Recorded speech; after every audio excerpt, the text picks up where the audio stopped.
And welcome to Screencast 10, whose title is Treat WLM Velocity Carefully. Velocity is, of course, a key WLM concept, and you can set goals for service class periods in terms of velocity, which is a number between 0 and 100%.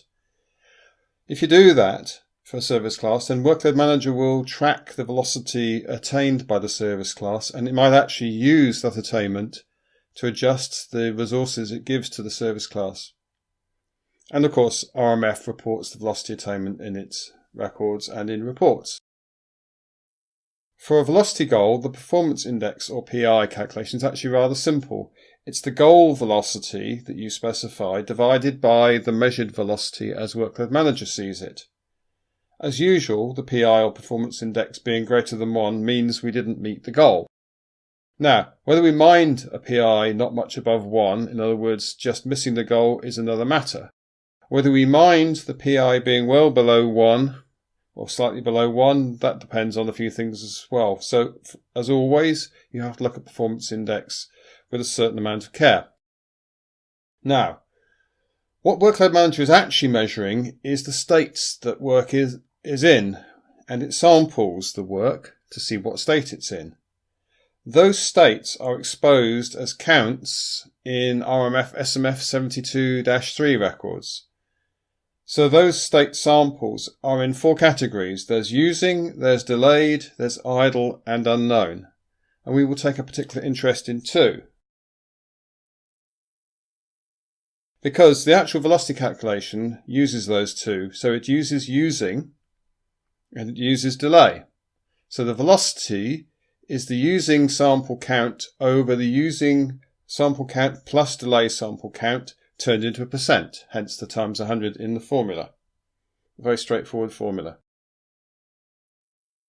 Now, here's an actual customer example. Now, this is a chart we regularly produce now for any work in the system and sysstc and similar service classes to sysstc for a day for a customer system. And here you can see I've obfuscated the system ID. It's a real system. It's a real customer system.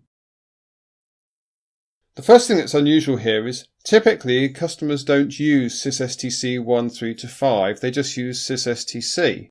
Now this customer, for reasons which I've yet to understand, is using these additional service class categories. But that's actually not really why I'm showing you this slide. Why I'm showing this slide is because sysstc2 in particular, that's the pinky purple one, there's probably a posh name for it, is behaving a little oddly to me. So if you look at it carefully, you will notice that the actual velocity through the day only takes a relatively small number of distinct values. It's somewhat quantized. The other service classes, you'll notice, behave much more normally and have a lot more different states. So the slightly puzzling thing is, why is sysstc2 behaving like this? To do justice to this subject, we have to look a little deeper. So let's look at sysstc2 a little closer. On the left here, we have samples. We'll come back to those in a minute. And on the right, we have the velocity. So the velocity scale, as you can see, goes from 0 to 100. Sometimes we achieve 0, sometimes we achieve 100, sometimes we achieve 50, and there are relatively few other values that we ever achieve. On the left, the scale is actually right. The scale really does go from 0 to 10. And what it's telling me is that we have no more than 10 samples in the using and delay categories in an interval. Actually, we've summarized 2 RMF intervals into one here by adding up the numbers of samples in each state. So 10 is an incredibly small number of samples. So what we're actually getting here is a case of so very few samples that the using and delays combined in the formula lead to a relatively few distinct values. So that's why it's behaving oddly. It's because we have so very few sample states.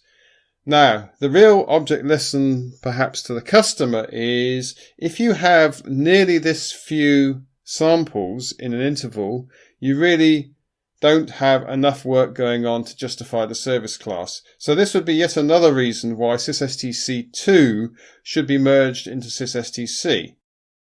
Now, one thing I should have said at the beginning was that sysstc doesn't really have a goal, and all work at sysstc is served in CPU terms with a very, very high dispatching priority. So there's actually really no value because sysstc and sysstc 1 through to 5 have the same very, very high dispatching priority of having these different service classes at all.